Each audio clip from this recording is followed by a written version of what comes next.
Christian, I see you have your throwback logos on today.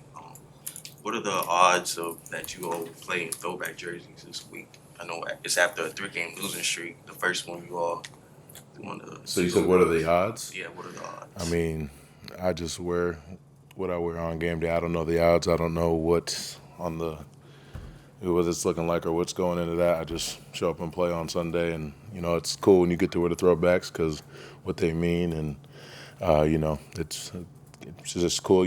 Have a little switch up and things like that, and the history we have and as an organization and stuff, which is cool and fun to wear the throwbacks. But again, I just show up on Sunday. What we're wearing is what we're wearing.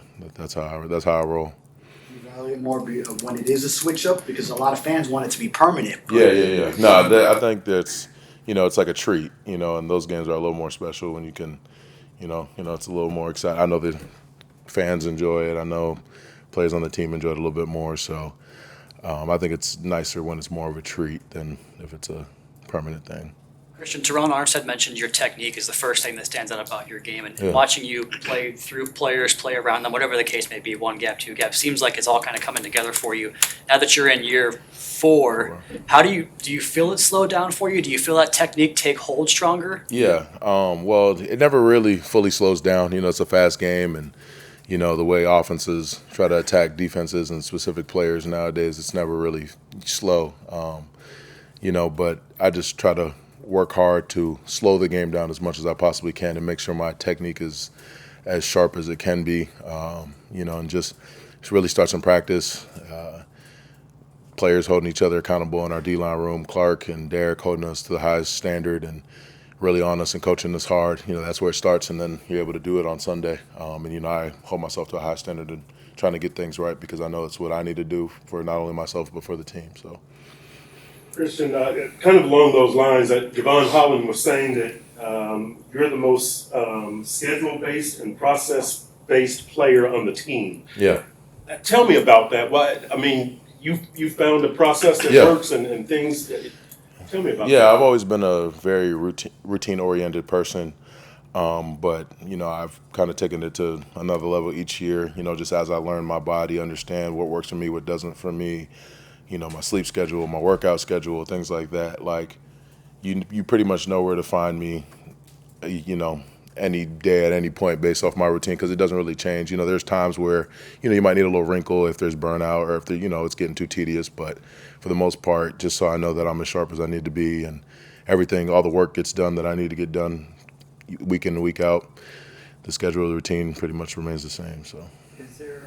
To what degree do you take that? Are there times that you're doing something and you're almost laughing like, well, I'm doing this because I've always done it? No, I'm pretty intentional and a Mike word, deliberate with my routine. It's like not just checking the box thing. I'm really intentional about it, and I'm that way too. So nothing throws me off of my getting my work done. Not family coming in town for a holiday. Not, hey, Christian, we're doing this. Come hang. No, like I need to do my work. Like that's what it is. So. And how do you describe the season that you're having? When I say the season, I mean individually, because it looks to us like, would you say it's your best year? Yeah, I guess, but you're just never really satisfied as a player. Like, it's just funny because, people might say it's my best year, but there's a lot I feel like I leave out there and, always feel like a play I can make or something I can do. Win, lose, draw, if it's the best game of my career or the worst game, I always look at myself and I'm a pretty harsh judge trying to figure out what I can do. But also with that, having a little bit of perspective and definitely feel like I've gotten better each year and understanding that. But yeah, I don't really try to think about stats. I don't try to think about things. I just try to worry about getting better each time I touch the field, whether it's in practice, a walkthrough, or a game. So. And Christian, I know that you've said before you're a guy who treats every game the same. You guys are getting down to some games that could get you into the playoffs, and excitement is building among the fans. How do you balance that? Playoffs.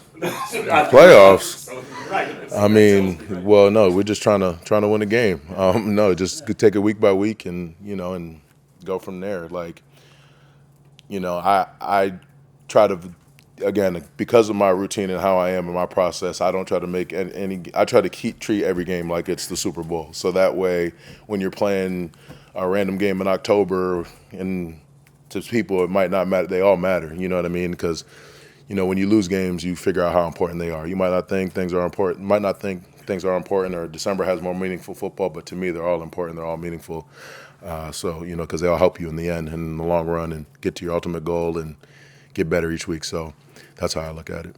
Christian, this is the second 3-game losing streak that you all had this season. Yeah. What are some good habits that you all learned from the first one that you can compare to this one? And Yeah. the bad habits, have you all identified those? Well, the biggest thing is, I feel like the first time there was like a decision, amongst leaders in the locker room, the team, the coaches, like, all right, we're going to get out of this. And it was just like, it happens. There's ebb and flows throughout the course of a season, but we all just kind of looked at each other like, all right, well, we're just going to practice harder. We're going to do things better. We're going to try to do things in a better way to where that we're, can kind of shake the losses off or get out of the losing streak. And right now, there's no different. Like, you always want to be on a trajectory where you're rising and, going in the right direction. But now it's like, just finding ways to strain a little bit more, sacrifice a little bit more for yourself and each other. What are your feelings toward now coming back home after these 3 road losses? Yeah, it's definitely good to always get back home in front of the home crowd, in front of the home fans, and I love playing in that stadium. I think we got the best stadium in all of the league. It's just fun to play there and everything like that. So it'd be good to, switch it back up and be back home, and be nice, especially it being the holiday and everything, just to, hopefully take care of business and then enjoy the holiday at home. So. Well, it means something to you to play on Christmas Day. I know it's a big thing in the NBA. No, absolutely. It means a lot, because I always grew up watching, NFL football, and,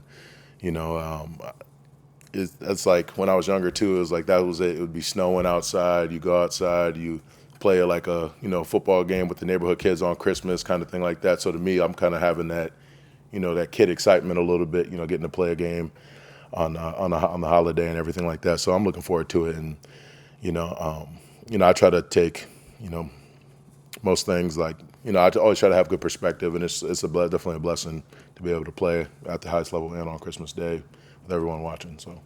I know you're looking ahead to Green Bay, but now that the sting of the loss Saturday has passed, you have good perspective on things. You've been here, obviously, for lopsided losses against the Bills. Do you feel good about collectively where your team is now, where you can go toe-to-toe with the team that's been the leader in the division? Yeah, I mean, there's no moral victories or anything like that. Like, we did beat that team before, and we're like, to your point, we were close to doing it again up at their place. Like, we know we're a good team.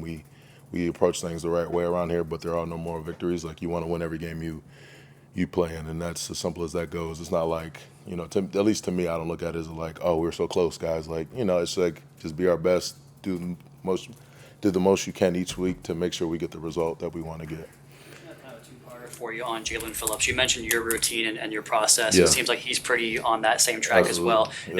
Is that something you'd agree with? And then he's made a big jump in kind of the second half of the season. What has kind of attributed to that for him, do you think? Yeah, Jalen is, he's like me in a lot of ways. He has his process down. He has his routine, and, he has a way of going about his business that works for him, and it's, good to see, because he's always, looking to me or asking me questions or how to improve things and whatnot, and I'll help him in any way I can. But I think that's part of it, just, his progress as a player, and just, him doing the things he's been able to do this year. It's just that, he loves the game. He cares about the game a lot and puts a lot into it, and that's pretty evident. Just how he, how, emotional he plays, how, how much he buys in each week, to try to be the best he can be.